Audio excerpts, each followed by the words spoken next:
სამი დღე არ ნელდება, არც უნდა განელდეს ის ვნებათა ღელვა, რომელიც სამართლიანად არის საზოგადოებაში, არა მხოლოდ იმ ფაქტის გამო, რომლის ამსახველი ვიდეო კადრებიც ვიხილეთ, არამედ იმის გამოც, რაც შემდეგ მოხდა, ხო? რომ დააპატიმრეს რამდენიმე ადამიანი და არა ყველა, ვინც ჩართს იმ ვიდეო კადრებში, სულ 6 პირი არის დაკავებული და იქ დაახლოებით 10 პოლიციელი, უბრალოდ მუნდირჩაცმული ადამიანი ჩანს. ამ ადამიანებს არანაირი პოლიცielis ღირსება არ აქვს. დაკავებულს, არადაკავებულს ისინი დაცლილი არიან ყოველგვარი ეთიკურობისგან, ადამიანურობისგან, კაცობისგან, ემპათიისგან. იმიტომ რომ არ აქვს მნიშვნელობა უშუალოდ ვინ ურტყამდა და ვინ არა, ვინც იქ იდგა, ვინც დაინახა რომ ეს არანაირ არც კანონში ჯდება, არც მორალურ ნორმებში და უმოქმედოდ იდგა, ზუსტად ისეთივე თანამონაწილეა, ხო? ეს არის თანამონაწილეობა დანაშაულში უმოქმედობა. ამის მერე ვიხილეთ ჩვენ, რომ საჩვენებლად ეს ადამიანები დააკავეს, იმიტომ რომ სხვა გზა უკვე აღარ ჰქონდათ. ამავდროულად ცდილობენ, რომ პოლიტიკური ქულები დაიწერენ, ყისიერი რეაგირება ჰქონდაო და ისევ ნაციონალურ მოძრაობას გადასწვდნენ, რომ აბა გაიხსენეთო გირგვლიანის შემთხვევაო და ასე შემდეგ. და წარუდგინეს ბრალი, რომელიც არის სრულიად არაადეკვატური, ნებისმიერი იურისტი, იურიდიული ფაკულტეტის სტუდენტიც გეტყვით, რომ აქ არანაირ გადაცდომაზე საუბარი არ არსებობს. ეს ძალიან სახიფათო პრეცედენტი არის იმ თვალსაზრისითაც, რომ გადაცდომა ისეთ აღქმას აჩენს, თითქოს რაღაცას კანონიერად აკეთებდნენ, რაღაც პროცედურები მიმდინარეობდა და იქ რაღაცა ფარგლებს გასცდნენ. აქ არანაირი ფარგლების გასცენა არ არის, ხო, ჯგუფურად, თითქოს დრამატურგია ჰქონდა, თითქოს გავარჯიშებულები იყვნენ ასეთ საქმეში, ხო, დანაწილებული ჰქონდა როლები, ერთი რას აკეთებს, მეორეს როგორ გაჰყავს, მესამე როგორ ურტყამს, მეოთხე როგორ უღებს. მთელი დრამატურგია, რაც კიდევ ერთხელ გვიჩენს იმის გაცდას, რომ აქ სისტემატურად ხდება ესეთი ამბები, უბრალოდ არ არის ვიდეო კამერაზე დაფიქსირებული და ამას აქვს სისტემური ხასიათი და სისტემური რომ არის, დაადასტურეს სხვა სპიკერებმაც ნაკლებად ოდიოზური ფორმით და ნაკლებად ოდიოზურებმა ვიდრე თეა წულუკიანია და თეა წულუკიანმა დააშვა ამას წერტილი, სადაც პირდაპირ თქვა, რომ ჩვენ ვართ ერთი, აი ეს ერთი დამპალი სისტემა, პოლიტიკური სისტემა, რომლის შემადგენელი ნაწილი არის სამართალდამცავი სისტემაც მათ შორის, ქართული ოცნების პარლამენტის წევრი ვარ თუ რიგითი პოლიციელი, ჩვენ ყველანი მემსახურებით აი ერთ საქმეს და რებს ნუ გავახარებთო. ანუ პირდაპირ სახეზე არის მათივე ოფიციალურად ბრალწაყენებული ადამიანების შემთხვევა და იმათ ეუბნება, რომ საყრედურობთო. სისხლის სამართლის დამნაშავეებზე არის საუბარი. ეხლა მე პოლიტიკურად ვაფასებ ამას და უნებრივია, ხო, უდანაშაულობის პრეზუმპცია ყოველთვის არსებობს, მაგრამ ჩვენ ხო ვნახეთ ვიდეო კადრები არა. ჩვენ ვნახეთ, რაც არ უნდა იყოს ეხლა მათი ბრალი ოფიციალურად ეს გადაცდომის შემთხვევაში 3-დან 5 წლამდე პატიმრობა ემუქრებათ. მაშინ როდესაც წამების მუხლით რომ იყოს აღზრული, როგორც ძალიან აშკარად ჩანს, იქ 9-დან 15 წლამდე არის პასუხისმგებლობა. და ამ ადამიანებს თეა წულუკიანი ეუბნება, რომ საყრედურობთო, თქვენ კი არ მოგიკვეთეთო ჩვენი სისტემიდანო, თქვენ აი ამ ჩვენი სისტემის საცეცები ხართო, მაგრამ საყრედურობთ, იმიტომ რომ ფრთხილად არ მოიქეცით, იმიტომ რომ ასე აშკარად და რაღაც ღია მინდორზე, ტრიალ მინდორზე ჩაიდინეთ ის, რასაც ჩადიოდით ხოლმე და იქ იყო იმისი რისკი, რომ ვიღაცა შეიძლებოდა გადაეღეთო. ანუ მოფარებულში უნდა გექნათო. სხვანაირად როგორ უნდა წავიკითხოთ? ეხლა თეა წულუკიანის განცხადება, რომელიც იქცა ნამდვილ პოლიტიკურ ვუდუს თოჯინად ქართული ოცნებისთვის. ხო, ყველაზე მეტ სიბინძურეს ესა ქალბატონი ანთხევს, ეს ადამიანი, რომელიც მოვიდა რაღაცა სტრასბურგის წიაღიდან და მისი პოლიტიკური ევოლუცია დავიდა აი აქამდე, რომ არის ცენზორი, არის ის თავისი არალეგიტიმური კომისიის სით შესული ბოლო პერიოდში ახლა ისტორიაში, რომელიც საქართველოს ბრალსდებს რუსეთთან, ოკუპანტთან ომის დაწყებაში და აი ახლა აჟღერებს ყველაზე დიდ სიბინძურეს. ეს არის სწორედ წახალისება მომავალშიც იმ ადამიანებისა, რომლებიც აი ამ სისტემის შემადგენელი ნაწილები არიან. ისევე როგორც წახალისება იყო თავის დროზე ირაკლი კობახიძის მხრიდან ღირსების ორდენზე წარდგენა, ხარებასი, დარახველიძის და სხვების იმის პასუხად, რომ მაგნიცკის სიაში შეიყვანა ისინი ამერიკის შეერთებულმა შტატებმა. ის დანაშაულები, რომელსაც ჩვენ ხედავდით პირდაპირ ეთერში 2024 წლის ნოემბერ-დეკემბრის აქციებზე, მანამდე რუსული კანონის აქციებზე, 300-ზე მეტი ადამიანი აწამეს, თქვენი კოლეგები აწამეს, პოლიტიკოსები აწამეს, თან ფორმიანებმა, მე ტიტუშკებზე არ ვსაუბრობ, ტიტუშკების შემთხვევა კიდევ რამდენი იყო. ესენი იყვნენ ოფიციალურად ფორმაში ჩაცმული მონსტრები, დათო ქაცარავა, ლევან ხაბეიშვილი, გურამ როგავა, სხვები და სხვები, როგორ აწამეს, შეითრიეს და მე გვეუბნებიან, რომ იცით რა, მათ იდენტიფიცირება შეუძლებელი იყო. ზოგ შემთხვევაში საქმეც არ აღძრეს, ზოგ შემთხვევაში აღძრეს და რამდენჯერაც აღძრეს 170 პირი დაზარალებულად არის ოფიციალურად ცნობილი და ვინ დააკავეს? არავინ გვეუბნებიან, რომ აი აგრესიული დემონსტრანტები წელიწადნახევარი ამას გვეუბნებოდნენ, როგორ საამაყოდ იქცევა საამაყო სტანდარტით ქართული პოლიცია. ახლა 1-2 კვირის წინ აღმოჩნდა, რომ იცით რა, თურმე რაღაც გადაცდომები მოხდა და 5 სპეცრაზმელი პასუხისგებაში მივეცი. ნუ გორის შემთხვევას რო დაუბრუნდეთ ისევ, რეაგირებას ხედავთ ამ შემთხვევაში სახელმწიფოს მხრიდან, აი 6 პოლიციელია დაკავებული, თუმცა ოპოზიციურ სპექტრში მაინც ფიქრობთ, რომ ეს არის სახელმწიფოს მხრიდან მოჩვენებითი რეაგირება. შესაბამისად იმოდით ამ კუთხით ჩაგეკითხებით და კიდევ ერთ კითხვას დავსვავ. აი პროცესების როგორ განვითარებას ელოდებით? აი ელოდებით რომ დაისჯებიან ეს კონკრეტული პოლიციელები კანონის მთელი სიმკაცრით თუ იზიარებთ იმ პოლიტიკოსების პოზიციას, ვინც ფიქრობს, რომ ახლა კი ჩასვამენ ამ სამართალდამცველებს, მაგრამ მალე ისე გამოუშვებენ, რომ მომკითხავი არავინ იქნება. აი თქვენი აზრით რამდენად გამოიჩენს ქართული ოცნება მათი რეალურად დასჯის ნებას და შემდეგ კიდევ ერთი კითხვა მექნება გორში მომხდარ შემთხვევაზე და უკვე სხვა თემებზე. მე რატომ გავაკეთე პარალელი სპეცრაზმელების დაკავებასთან ამ გორის შემთხვევის, იმიტომ რომ ეს არ უნდა განვიხილოთ როგორც ერთი გამოაშკარავებული დანაშაული. ეს არის სისტემური დანაშაული, რომელიც სისტემატურად გრძელდება და მთელი სისტემა არის ამაში ჩართული. ეს იმას ნიშნავს, რომ წვანე შუქი აქვთ ანთებული ზემოდან.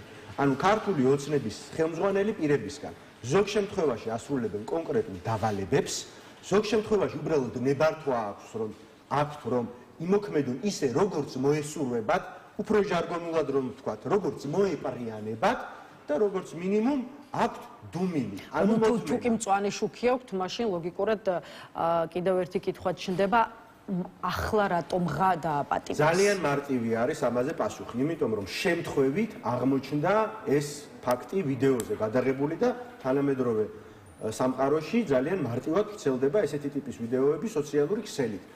ახლა კი არა, 2012 წელს გვახსოვს ჩვენ ციხის კადრები. უნდა გავალოთ ეს პარალელიც, ხო? 2012 წელს ციხის კადრების გამოაშკარავებამ პრაქტიკულად აი ბოლო ლურსმანი ჩააჭედა ნაციონალური მოძრაობის პოლიტიკურ კუბოს ფიცარზე, ხო? მიუხედავად იმისა, რომ ბევრი სხვა კომპონენტიც იყო, რამაც განაპირობა მათი მარცხი. ეს ხო ფაქტია რა, საზოგადოება აღშფოთდა იმაზე, რაც თავის თვალით ნახა. მანამდეც გვესმოდა, მანამდეც ვიცოდით, რომ ციხეებში ესეთი შემთხვევები ხდებოდა, მაგრამ როდესაც საკუთარი თვალით ნახეს ადამიანებმა, მაშინ გამოიწვია ამან აღშფოთება. მაშინაც ჰქონდა სააკაშვილის რეაგირება, გახსოვთ, გადააყენა სასჯელ აღსრულების მინისტრი და სახალხო დამცველი დანიშნა, მაგრამ არ უშველა, ხო? იქაც იქნა აღიარებული ეს როგორც სისტემური დანაშაულად და აქაც არის სისტემური დანაშაული. რატომ არის ეს საშიში, იცით, რომ როდესაც სისტემური დანაშაული მთელი სისტემა რომ არის ჩართული აი დანაშაულებრივ ქმედებებში, ამ თვითნებობაში, მაშინ პერიოდულად სისტემას უწევს ხოლმე სისხლის გამოშვება, ხო? ისევე როგორც 5 სპეცრაზმელის დაკავება, ვინ დაგვაჯერებს ახლა ჩვენ რომ რომელიმე სპეცრაზმელი იდენტიფიცირებული თავისთვის მაინც არ ჰყავთ. ეს ხომ ძალიან დიდი მიამიტობა იქნება, მაგრამ როდესაც ისინი სწორედაც რომ ქართული ოცნების ხელმძღვანელი პირებისგან, კოლექტიური კობახიძისგან, მოდი ასე დავარქვათ, ასრულებდნენ დავალებებს და ყოველ შემთხვევაში კონკრეტულ დავალებებს შეიძლება ხარებასგან თუ სხვა შუარგოლისგან, მაშინ ბუნებრივია არავის არ ჯერა რომ ვაიმე ეს ჯერთი სტანდარტიც არ არის, ხო? ყველას უნდა ჰქონდეს მაიდენტიფიცირებელი ნომერი. გვეუბნებიან რომ ამ ადამიანების იდენტიფიცირება შეუძლებელია, მაგრამ მე აღმოჩნდა რომ 5 სპეცრაზმელი უნდა დააკავოთ რაღაცის საჩვენებლად. ახლა უბრალოდ კადრებს ვერ გაექცევიან, სახეზე ჩანან ეს ადამიანები და მოუწიათ ამ ადამიანების გაწირვა. გაწირვა რას ნიშნავს, ხო? მიუყენეს სხვა მუხლი, სუბუქი მუხლი, არაადეკვატური მუხლი. რომელიც ითვალისწინებს სხვა პასუხისმჯერით, აქ საუბარი არის ძიმე დანაშაულზე, განსაკუთრებით ძიმე დანაშაულზე, სულ სხვა პასუხისგებლობის ბრძომა არის, სულ სხვა მსვლელობა და შინაარსი ექნება თვითონ გამოძიებასაც, მტკიცებულებების გამოკვლევას და ასე შემდეგ. ციხეში როგორ პირობებში იქნებიან ეს ადამიანები, მე არ ვიცი, მაგრამ სისტემის ასეთი დამპალი სისტემების ლოგიკა სწორედ ამას უკარნახავს, ხო? გირგვლიანის შემთხვევაზე რო საუბრობდა კობახიძე, რა იყო იქ? სააკაშვილიც ძველებული გახდა მაშინ, რომ ეს ადამიანები უნდა დაკავებული ყოფილიყო რეზონანსულობიდან გამომდინარე, მერე შეიწყალა და სწორედ ამ შეწყალების გამო მერე ისევ პასუხისგებაში მისცეს სააკაშვილი. და ახლა თავადაც მსგავსი ქმედებებით არიან დაკავებულები, იმიტომ რომ სისტემა არის მათ მიერ შექმნილი. ქართული ოცნების მიერ წახალისებული სისტემა არის პაპუაშვილების, კობახიძეების, დინარაძეების და სხვების. აქ უნდა გაიმიჯნოს, რა თქმა უნდა, უშუალო სამართლებრივი პასუხისმგებლობა და პოლიტიკური პასუხისმგებლობა. აი მოდით ამ კუთხითაც გკითხავთ. ეხლა თქვენ თქვით რამდენიმე წუთის წინ რომ მხოლოდ 6 პოლიციელის დაპატიმრება არ არის საკმარისი. მაშინ აქვე გითხარით რა ნაბიჯები უნდა მოხდეს თქვათ იმას, რაც რამდენიმე დღის წინ გორში ვნახეთ და ხო აი ერთია თქვათ სამართლებრივი პასუხისმგებლობა, მეორეა პოლიტიკური პასუხისმგებლობის დაყენების აუცილებლობაც, რასაც ოპოზიციურ სპექტრში ასევე ხედავთ. აი ვინ უნდა დატოვოს თქვენი აზრით პოლიტიკური თანამდებობები იმის გამო, რაც რამდენიმე დღის წინ ყველამ ერთად ვნახეთ. ხო, უშუალოდ გორის შემთხვევაზე დავაზუსტოთ. აქ 6 ადამიანი არის დაპატიმრებული, როდესაც 6-ზე მეტი პოლიციელი ჩანს კადრებში, ხო? და როგორც მინიმუმ მოქმედობის გულისთვის ეს ადამიანები შეიძლება სხვა ბრალით მაინც უნდა იქნენ პასუხისგებაში მიცემული. ეს ერთი. მერე მიდის ეს იერარქიული პრინციპი. მათი ხელმძღვანელები რამდენად იცოდნენ მათ, რამდენად საქმის კურსში იყვნენ, რამდენად შეეძლოთ ეს გაეკონტროლებინათ, მათი პასუხისგებლობა ამ სამართლებრივ გორს ცდება ეს პასუხისგებლობა ამის ეს ყველაფერი ძალიან მარტივად მიდის შინაგან საქმეთა სამინისტროს ხელმძღვანელობამდე, იმიტომ რომ პოლიცია ამ სტრუქტურის შემადგენელი ნაწილი არის და პოლიტიკურად ეს მიდის მთავრობის ხელმძღვანელამდე. თქვენ გახსოვთ, ხო? ჯორჯ ფლოიდის ამბავი რამდენიმე წლის წინ ამერიკაში რამხელა რეზონანსი მოხდა და მთელი მოძრაობა დაიწყო, ხო? ამერიკის შეერთებულ შტატებში. ყველა ნორმალურ ქვეყანაში, სადაც მსგავსი რამ მომხდარა და შეიძლება მოხდეს, უმაღლესი პოლიტიკური თანამდებობის პირები იღებენ სხვადასხვა სახის პოლიტიკურ პასუხისმგებლობას. ნორმალურ ქვეყანაში, მაგრამ ნორმალური ქვეყნის სტანდარტისგან საქართველოს არის ძალიან შორს, აგერ ვნახეთ თეა წულუკიანის ნათქვამი მტერს ნუ გაახარებთო, ანუ ქართული ოცნების მტერს ნუ გაახარებთო, ჩუმად გააგზელეთ ის, რასაც გეუბნებითო. ასე რომ პოლიტიკური პასუხისმგებლობა აიღოს კიდევ ერთხელ შინაგან საქმეთა სამინისტროს ხელმძღვანელმა და მთავრობის ხელმძღვანელმა, მაგრამ სისტემა ამითი არ შეიცვლება, იმიტომ რომ სისტემას ჭირდება ერთი რამ. ისევ ქართული ოცნება როგორც მოვიდა 2012 წელს, გახსოვთ ციხის კადრების შემდეგ იყო ესეთი ცნობილი სიმღერა სისტემა უნდა დაინგრეს. აი ესე უნდა მოხდეს ამ შემთხვევაში. ბატო გიორგი, დღეს პარასკევია, ამიტომ ამ კვირის სხვა აქტუალურ საკითხებსაც მინდა გადავალოთ თვალი. აუცილებლად გითხავთ 26 მაისზე, რომელსაც წელს ორმხრივი დატვირთვა ჰქონდა. ერთი მხრივ ეს იყო და არის ბუნებრივია ქვეყნის დამოუკიდებლობის დღე, თუმცა ამავე დროს ეს იყო დღე პროტესტისა, ამიტომ ამ ყველაფერზე კარგი იქნება გითხრათ თქვენი პოზიციის შესახებ, თუმცა 26 მაისზე რამდენიმე წუთში იქამდე მინდა რომ ვისაუბროთ საქართველოში ამერიკის შეერთებული შტატების სახელმწიფო დეპარტამენტის დელეგაციის ვიზიტზე. სახელმწიფო მდივნის აპარატის თანაშემწე ჩარლზ იოქი და ევროპისა და ევრაზიის საქმეთა ბიუროს წარმომადგენელი პიტერ ანდრეული რამდენიმე დღეა იმყოფებიან ჩვენს ქვეყანაში. ისინი შეხვდნენ როგორც ხელისუფლების, ისე ოპოზიციურ პარტიების წარმომადგენლებს, სხვა შორის ცალ-ცალკე მოხდა შეხვედრები ოპოზიციურ ძალებთან და ეს გარემოებაც იქცევს ყურადღებას. აი როგორ ფიქრობთ, რატომ ცალ-ცალკე და არა ერთად და უშუალოდ შეხვედრის შინაარსობრივ ნაწილს რაც შეეხება, რა უთხარით და რა გითხრეს ამერიკელმა სტუმრებმა? ძალიან საინტერესო ნიუანსი არის თქვენს შეკითხვაში, რატომ ცალ-ცალკე და რა პრინციპით ცალ-ცალკე შეხვდა ამერიკის შეერთებული შტატების დელეგაცია ოპოზიციურ სპექტრს. ამ შეხვედრების განაწილებას მარტივად ედო საფუძვლად 2024 წლის საპარლამენტო არჩევნების შედეგების და პოლიტიკური კონფიგურაციის განაწილება. ანუ ის პოლიტიკური ძალები, რომლებიც ერთი ნომრის ქვეშ გამოვდიოდით 24 წლის არჩევნებზე, ასე შეგვხვდნენ ჩვენ, ხო? ჩვენ ანადოლიძეს თავისუფლების მოედანს, იქ ნაციონალური მოძრაობის პოლიტიკურ ძალას, კოალიციას ცვლილებებისთვის პოლიტიკურ ძალას ცალკე და გახარია საქართველოსთვის ცალკე. და ეს იმ თავარ გზავნილზე, რომელიც აქვს ამერიკის შეერთებულ შტატებს, ასევე ძალიან დიდ ახსნასაც პოვებს ამისათვის, კერძოდ იმ ნაწილში, რომ ამერიკის შეერთებული შტატები ერთი მხრივ, რა თქმა უნდა, აგრძელებს ჩვენი სახელმწიფოებრიობის მხარდაჭერას, როგორც ამას 300 წლეულზე მეტი ააკეთებს, ქართველი ხალხის მხარდაჭერას. აქვს ბუნებრივია ტრამპის ადმინისტრაციას ის დიდი ინტერესი, რომელიც გულისხმობს ტრიპის, ხო, დონალდ ტრამპის გზას საერთაშორისო მშვიდობისა და განვითარებისთვის, რომელიც არის ხო, სომხეთსა და აზერბაიჯანს შორის, უნდა რომ ორი ქვეყნის გარდა იყოს ამერიკას საქართველოც ამისი მონაწილე, რაც შეეხება უშუალოდ პოლიტიკურ ლანდშაფტს, ისინი პირდაპირ აცხადებენ და მე ამას თამამად ვიტყვი თქვენს ეთერში, რომ ღრმად იმედგაცრუებულები არიან ბოიკოტის პოლიტიკით და კერძოდ იმით, რაც მოხდა გასულ წელს საქართველოში, იმიტომ რომ მიაჩნიათ პოლიტიკური პარტიები უნდა იყვნენ პოლიტიკურ ბრძოლაში და პოლიტიკურ ბრძოლას, რა თქმა უნდა, სხვადასხვა ხერხები აქვს, მაგრამ არ უნდა დასცილდნენ ძირითად პოლიტიკურ პროცესს, რაც გულისხმობს მათ შორის უსამართლო არჩევნებში მონაწილეობასაც, გამომდინარე იქიდან, რომ ჩვენ ახლა რეჟიმის პირობებში ვართ და ძალიან კარგად ესმის ამერიკელ პარტნიორებს, როგორი არის ვითარება ამ ქვეყანაში, რომ პოლიტიკური დევნა მიმდინარეობს, რომ პოლიტიკური პატიმრები ყავს, რომ პოლიტიკური ლიდერების წინააღმდეგ საქმეები არის შეკერილი და ნაწილი პოლიტიკური ლიდერებისაც ციხეში არიან.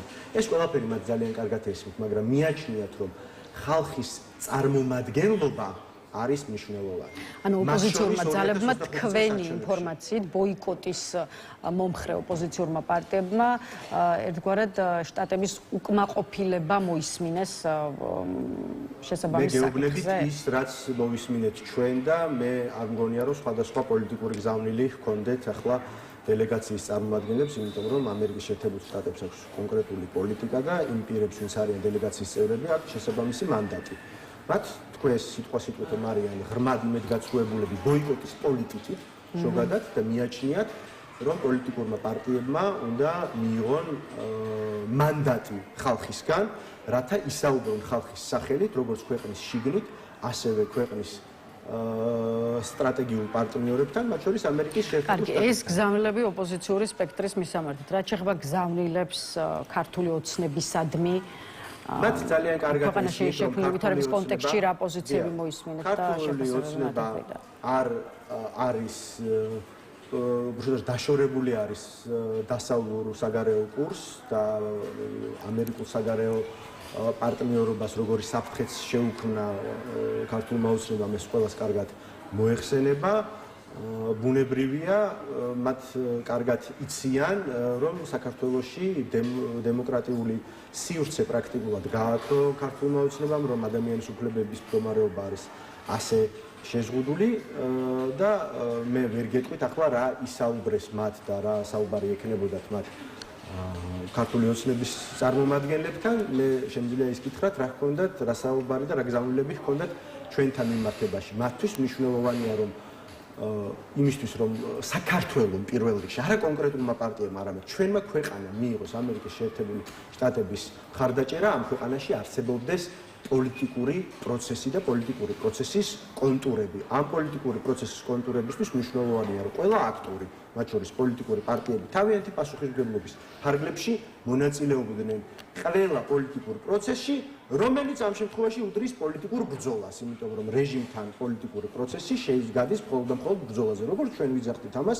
2025 წლის არჩევნებზე, ჩვენ ამას დე-ფაქტო არჩევნებს ვეძახდით, ახალ პოლიტიკურ ბრძოლის ველს ვეძახდით და ვფიქრობთ, რომ არც ერთი ბრძოლის ველი არ არის გამოშაყენებელი იმისთვის, რათა კონსტიტუციურ ფორმებში, რა თქმა უნდა, მშვიდობიან პროტესტთან ერთად ჩვენ მოვახდინოთ რეჟიმის დემონტაჟი და რეჟიმი საბოლოოდ დავასრულოთ ამ ქვეყანაში. ეს საინტერესოა თუ არსებობს, მართლაც თუ არსებობს გარკვეული წინაპირობები ვაშინგტონის მხრიდან მოთხოვნილი იმისთვის, რომ ქართულ ოცნებასთან გადაიტვირთოს ურთიერთობები, იმიტომ რომ ირაკლი კობახიძის განცხადებას მოისმენდით ალბათ გუშინ, პრემიერი ამბობს, რომ ამერიკულ მხარესთან გამართულ შეხვედრებზე არავითარი წინაპირობები არ ყოფილა არც პროტესტის ფარგლებში დაკავებული ადამიანების გათავისუფლების და არც ოპოზიციასთან დაკავშირებით. თუ დავინახავთ ორმაგ სტანდარტს, სამწუხარო იქნება, აცხადებს ირაკლი კობახიძე. აი ხომ არ არის რეალობა ის, რომ აი წინაპირობებზე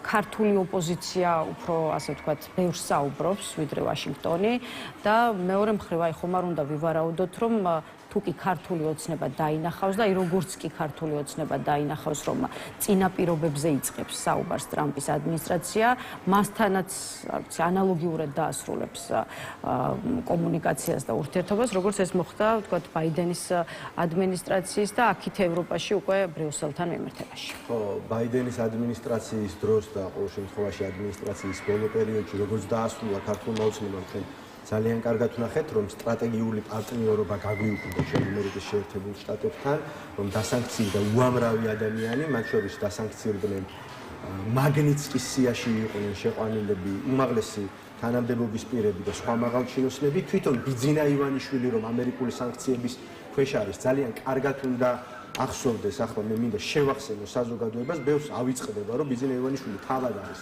დასანქცირებული ამერიკის შეერთებული შტატების მიერ და უფრო მნიშვნელოვანი ნიუანსი არის, რომ ტრამპის ადმინისტრაციამ გაახანგრძლივა ეს სანქციები. და არანაირი შეღავათი ბიძინა ივანიშვილის ისევე როგორც სხვა ოლიგარქებს, რუს ოლიგარქებს მათ შორის არ შეეხებიათ.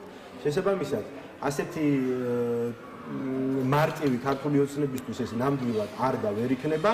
მე ამ ვიზიტს ჯერ ერთი არ მინდა საზოგადოებამ შეხედოს, თითქოს ეს იყო ერთი ვიზიტი, ამერიკელები წავიდნენ და ისინი აღარ ჩამოვლენ. არა, რა თქმა უნდა, ეს ასე არ არის, თუმცა ეს არის პოლიტიკური პროცესი, გრძელვადიანი პოლიტიკური პროცესი, რაც ჩვენ ბუნებრივია ჩვენი შიდა საქმიანობით, ჩვენს ქვეყანაში, რეგიონებში სიარულით, ხო, ადამიანებთან კომუნიკაციით, ყველა იმ ფორმით, რითაც შეიძლება ოპოზიციურმა პოლიტიკურმა პარტიამ რეჟიმის პირობებში იბრძოლოს, ვიბრძვით იმისათვის, რათა მოვიპოვოთ გაცილებით მეტი, მოვიპოვოთ ახალი საპარლამენტო არჩევნები, სამართლიანი საპარლამენტო არჩევნები. ეს არის ერთი უცვლელი ხაზი, რომელიც წელიწად ნახევარი არ შეცვლილა. ჩვენ ამაზე უარს არც ვიძახით, არც გვითქვამს არასდროს და არც მომავალში არ ვიტყვით. მეორე საკითხი არის ამისგან გასამიჯნი, რომ ყველა ბრძოლის ველი უნდა იქნეს გამოყენებული. აი ესე ხდება პოლიტიკურ პროცესში, ასე ხდება მოლაპარაკებებშიც, ასე ხდება ბრძოლაშიც.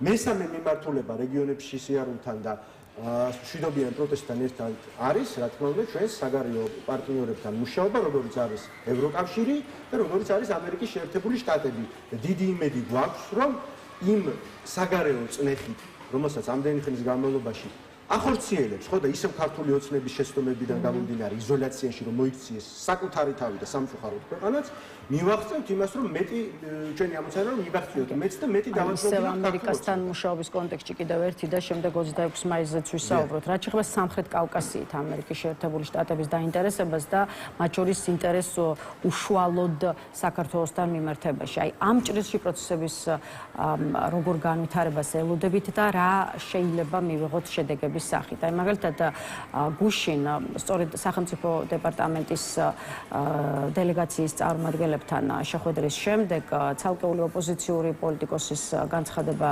მოვისმინეთ, რომელიც ამბობს, რომ ქართული ოცნება ჩვენს ქვეყანაში თავად არ შემოუშვებს ამერიკის შეერთებულ შტატებს. ერთადერთი რაც ქართული ოცნების პირობებში ვაშინგტონთან შეიძლება მოხდეს, არის ის, რომ ხელი ჩამოართვან და ფოტო გადაიღონ ამის იქით ამერიკას ესენი ამ ქვეყანაში არ შემოუშვებენო.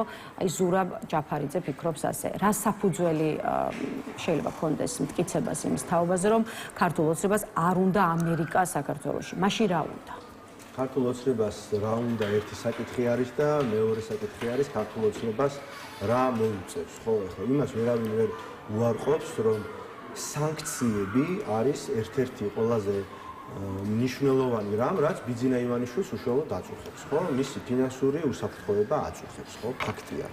ახლა ცალკე აღებული ის დიდი სიამოვნებით იქნებოდა იზოლაციაში თავის რომელიმე მამულში საქართველოში, მაგრამ როდესაც საუბარი არის ამ ხელა კაპიტალზე, როდესაც საუბარი არის იმაზე, რომ იზოლაციაში მყოფი ქვეყანა, რომელმაც კონკრეტული მიმართულება აირჩია საგარეო ზურგი შეაქცია ტრადიციულ პარტნიორებს, ევროკავშირს, ამერიკის შეერთებულ შტატებს, დარჩა ირანის, ჩინეთის და რუსეთის ამარა, ხო?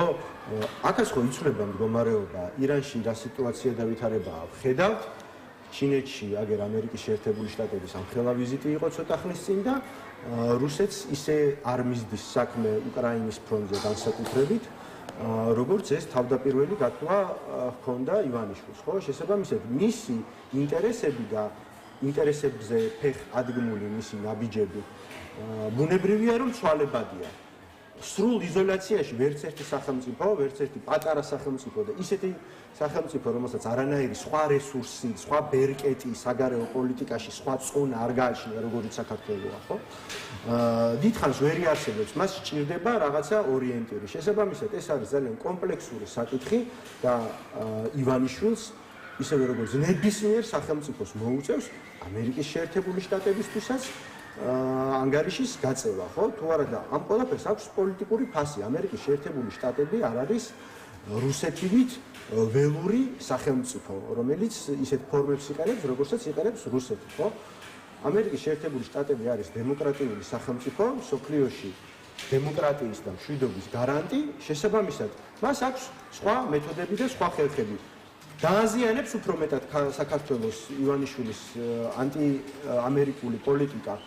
ამას შესაბამისი ფასი მოხდება ქვეყნის შიგნითაც, იმიტომ რომ ქართველმა ხალხმა ეს დაინახა, საკუთარ თავზე იწვნია და კიდევ უფრო მეტად იწვნევს თუ ასე გააგრძელა ქართულმა ოცნებამ. ჯერჯერობით ვერ ვხედავთ ვერანაირ მზაობას, თუმცა ერთი არის რასურს და რა არის მისი შინაგანი ნება, მეორე არის ის, რისი გაკეთება მოუწევს. ეს არის პოლიტიკური პროცესი და არ ყველამ უნდა შევასრულოთ ჩვენი როლი, მათ შორის პოლიტიკურმა პარტიებმა, რომლებმაც ეს დიდი ენერგია, რომელიც არის საზოგადოებაში უკმაყოფილების, უნდა გადავზარდოთ არჩევნების დღეს, როდესაც არ უნდა იყოს ის წამლეკავ უმრავლესობაში, რომელიც დათრგუნავს და დაასრულებს ქართულ ოცნებას, ისე რომ აღარანაირი აზრი არ ექნება, არანაირი არც მანიპულაციას და არც ძალადობას რეჟიმის. გადავიდეთ, მოდით ამ კვირის კიდევ ერთ მთავარ თემაზე, რასაც ქვია 26 მაისი, ერთი მხრივ დამოუკიდებლობის დღესთან დაკავშირებული ზეიმით, მეორე მხრივ კი საპროტესტო აქციით. აქციაზე ცალკე კითხავთ, იქამდე კი აი სწორედ დამოუკიდებლობის დღე და მოდით რამდენიმე გარემოებაზე ერთდროულად დაგისვავთ კითხვას. პირველ რიგში გითხარით, რა დაგანახათ ხელისუფლების პირველი პირების მიერ თავისუფლების მოედანზე გაკეთებულმა განცხადებებმა, მათ შორის განცხადებამ, რომ მაგალითად ამ განცხადებას გულისხმობ 35 წელია, რაც დამოუკიდებლად ქცევის ეკლიან გზას გავდივართ. მავანი ცდილობენ, რომ მათ წესებს მივყვეთ და საკუთარ წესებზე უარი ვთქვათ, ვიყოთ ოქროს ჯაჭვზე გამოგმულები და არ ვიყოთ დამოუკიდებელი, ეს ერთი და აქვე საქართველოს მიმართ რა დამოუკიდებულება და განწყობები ჩანდა იმ მისალოც წერილებშიც, რომელიც ჩვენი ქვეყნის პირველმა პირებმა სხვა ქვეყნების პრეზიდენტებისა და პრემიერებისგან მრავლად მიიღო და დონალდ ტრამპიც იყო მათ შორის, თქვენ ეს გეცოდინებათ. დიახ, რა თქმა უნდა და ამაში არც რაიმე გასაკვირი არის, მით უმეტეს როგორ შეიძლება ეს ეწყინოს, ეს არის იმის გამოვლინება, რომ ტრადიციულად ჩვენი პარტნიორები, ვინც იყვნენ ამერიკის შეერთებული შტატები, ევროკავშირის წევრი ქვეყნები, ევროპული ქვეყნები, დასავლური ქვეყნები და დემოკრატიული ქვეყნები არ გულისხმობ, თავად გეოგრაფიულ დასავლეთს, ხო? ღირებულები დასავლეთს, რომელიც არის შორეულ აღმოსავლეთშიც, მათ შორის იაპონიაში და სხვა ქვეყნებში. ეს რომ ქვეყნებს შორის არ არსებობდეს, მაშინ იქნებოდა საქართველოში გაცილებით უფრო მეტი განგაშის ზარი შემოსარეკი, ხო? აქ არავინ არ საუბრობს იმაზე, რომ ქართულ ოცნებას ვინმე უჭერს მხარს. მხარს უჭერენ და მეგობრობენ და პარტნიორობენ ჩვენს ქვეყანასთან, ჩვენს სახელმწიფოსთან, რომელიც აგერ 35 წელია არის დამოუკიდებელი და რომელიც სამწუხაროდ დღეს მართავს ქართული ოცნება, მაგრამ საქართველოს სახელმწიფო და ქართული ოცნება ერთი და იგივე არ არის. ეს ძალიან კარგად უნდა გვესმოდეს. რაც შეეხება მათ საჯარო გამოსვლებს, ჩვენ დავინახეთ, რომ არანაირი ხსენება, თუნდაც ირიბი რუსეთისა არ იყო.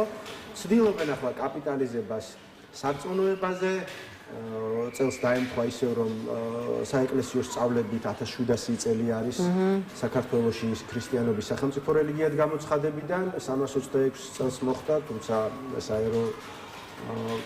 საერო ტრადიციით 327 წელს, მაგრამ ამას დიდი მნიშვნელობა ბუნებრივია არ აქვს. ამაზე ცდილობენ კაპიტალიზებას, ცდილობენ რომ მიქცია კიდეც ბევრი ყურადღება იმან რომ საეკლესიო კომპონენტები იყო წამოწეული ამ ღონისძიებაზე. რისი თქმა უნდა ამით ქართულ ოცნებას მაშინ ამ კითხვასაც დაგისვავთ, რადგან ეს დეტალი თქვენ თავადაც ახსენეთ. იმიტომ რომ ქართული ოცნება ცდილობს ყველაფერზე კაპიტალიზებას, რაც მას შეუძლია.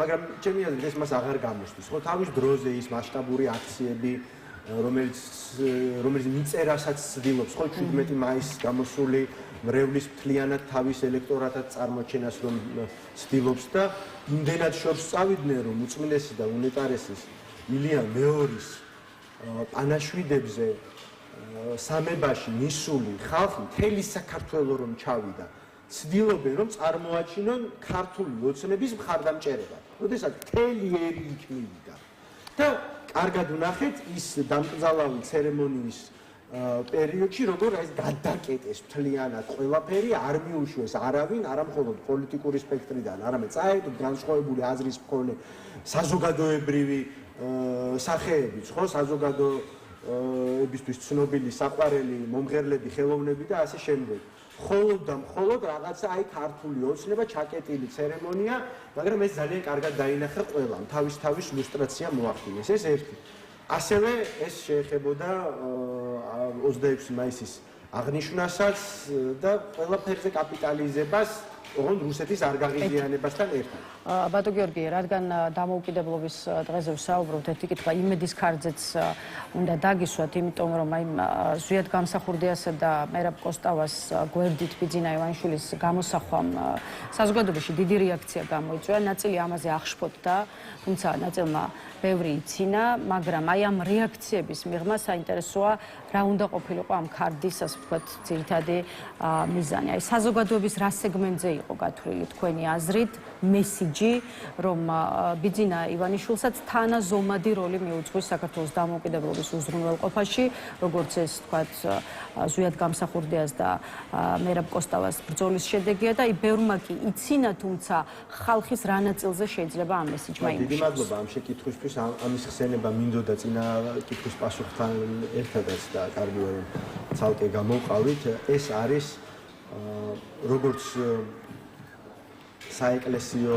სფეროში არსებობს კრეხელობა, ანუ საეროში კრეხელობის მსგავსი თუ შეიძლება რამ იყოს, არის სწორედ ეს, რომ ბიძინა ივანიშვილი გამოსახო მართლაც ამ ქვეყნის დამოუკიდებლობის მედროშეების გვერდით, ზვიად გამსახურდიას და მერაბ კოსტავას ეროვნული გმირის გვერდით აი რაღაცა თან კიდევ არ ვიცი შორს არ მინდა წავიდე იქ ჰიპოსტასებამდე და რა ჩანაფიქრები შეიძლება იმ მახინჯ ტვინში მოფიქრებულიყო ვინც ეს პროპაგანდისტული სიბინძურე გააკეთა მაგრამ არ შეიძლება როდესაც საუბრობდნენ თქვენ წინა კითხვაში თახსენეთ რომ აი ოქროს ჯაჭვის სურთო ხო ოქროს ჯაჭვი უნდა სწორედ მათ და იმის ოქროს ჯაჭვი უნდა სწორედაც რომ როდესაც ეს ტერმინი პირველად წამოვიდა მე-19 საუკუნეში, ხო? ეს ცნობილი მიმოწერა მამათა და შვილთა ბრძოლის, სადაც პირველად იქნა ნახსენები ოქროს ჯაჭვის ჯობს თავისუფლებას.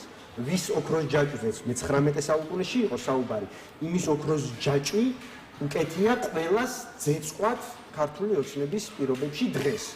მათ შორის ბიძინა ივანიშვილი არის ამ ოქროს ჯაჭვის მომტანი, რომელსაც თავის წრეში ასე ინდოქტრინაცია მოახდინეს და ერის კაცად მოიხსენიებენ და ეშინიათ ერის კაცის გარდა სხვა ტერმინი ბატონ ბიძინა და ერის კაცი აი ამ ორი ტერმინით მოიხსენიებენ ხოლმე მას და უნდა თახვა რომ საზოგადოების ალბათ ყველაზე ბრმად მორწმუნე ორთოდოქსი ქოცების დონეზე დაიყვანონ ეს რომ არსებობს ესეთი სამი დიდი ერის ადამიანი ზვიად გამსახურდია მერაბ კოსტავა და ბიძინა ივანიშვილი. თუმცა მე მგონია რომ ასეთის დამჯერებელი საქართველოში იქნება ქართული ოცნების მხარდამჭერთა უმცირესი ნაწილი მაქვს. კეთილი და ბოლო კითხვა უკვე 26 მაისის დღის მეორე ნახევარზე, როცა საპროტესტო აქცია ვიხილეთ, ბევრი დრო არ გვაქვს, ამიტომ მოკლედ რომ გითხრათ თქვენი პოზიცია, გუშინ სხვა შორის გახარეს პარტიის წარმომადგენელსაც ვკითხეთ და ახლა თქვენც მინდა რომ იგივე კითხვა დაგისვათ,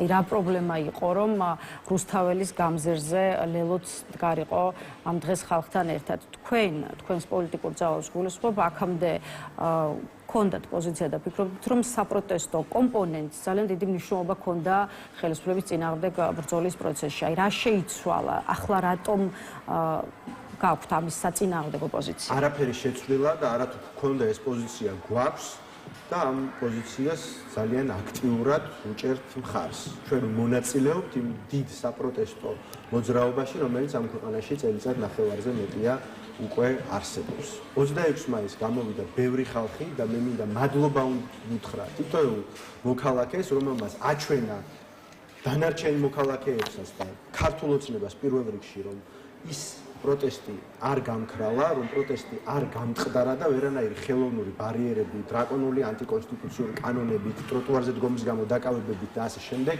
მას ვერ შეაჩერებს. ეს არის ძალიან მნიშვნელოვანი. ჩვენ ვამბობდით, რომ კონკრეტულად 26 მაისს, რომლის უშუალო ორგანიზატორიც იყო ოპოზიციური ალიანსი, თავდაპირველად ჩვენ მივდიოდით კიდეც, მიუხედავად იმისა, რომ თანაორგანიზატორები არ ყოფილიყავთ, ეს არ არის ჩვენთვის პრობლემა. უბრალოდ შემდეგ იყო ასეთი გზავნილები წამოსული, რომ ალიანსს ჰქონდა ისეთი პარტიული დღის წესრიგი, რომ სურდა კონკრეტულ ხედვებთან დაკავშირებით მიეღო ლეგიტიმაცია ხალხისგან, რომელიც ჩვენგან განსხვავებული ასეთი რამ საბედნიეროდ არ მომხდარა 26 მაისს, მაგრამ ყველას დიდი მადლობა, ვინც აჩვენა ამ ქვეყანაში ქართულ ოცნებას, რომ პროტესტი არ გამქრალა და ეს აუცილებლად უნდა გადაითარგმნოს წამლეკავ უმრავლესობაში ნებისმიერ მომდევნო არჩევნებში. მადლობა ბატონ გიორგი.